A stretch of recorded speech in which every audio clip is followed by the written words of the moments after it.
Hello, Professor. Hopefully I'm doing this right. I will be looking at notes on my screen. I could not figure out how to record on YouTube or any other way, so I'm using my cell phone, and then we'll upload that to YouTube to submit. But my name is Vivian DeLeon, and this presentation covers the cost analysis for Humble Pies, Inc. My goal with this is to classify key costs and calculate the cost of goods manufactured, or the COGM, and the cost of goods sold, or COGS, for May 2014. Product costs are costs of making a product, while period costs are the selling and administrative costs. Item 1, which is the product cost, discusses raw materials. They are direct materials that become a part of the finished pie, so they are considered a product cost. Administration salaries often relate to office functions such as the selling or admin, not production. So they are considered a period cost expensed immediately. So you'll see a difference in what a production cost does overall and when you will realize that cost versus something that has nothing to do with production. Those expenses tend to hit the books immediately.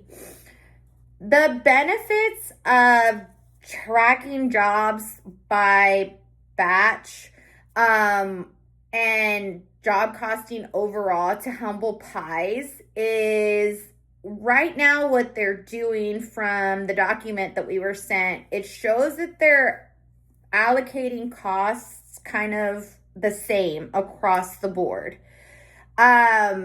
So it's not really leading to accurate unit costs, because maybe when they're making one specific type of pie, they might require more of one ingredient than another. Maybe one pie won't even have that ingredient. So if you're allocating the cost evenly across the board, you're not getting an actual cost by job, or in this case, batch of pies.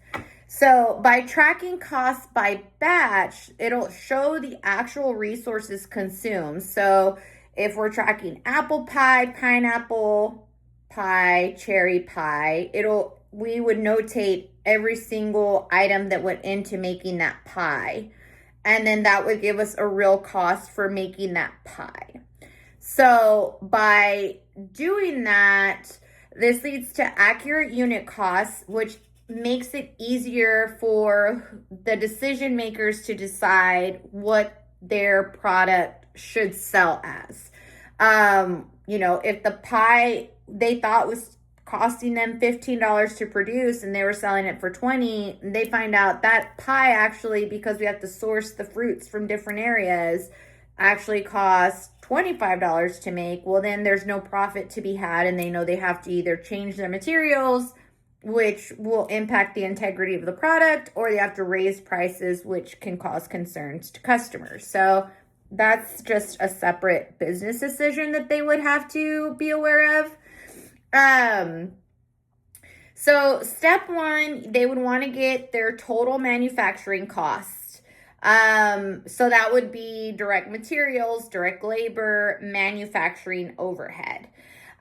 Step 2 would be to calculate the COGM. And the COGM represents the cost of completed goods. Meanwhile, they would then have to calculate the COGS, which would state the final cost of goods amount. So COGS are what is used since inventories are zero. So the importance of cost tracking overall is that knowing the exact labor and overhead by product line moves Humble Pies beyond guesswork.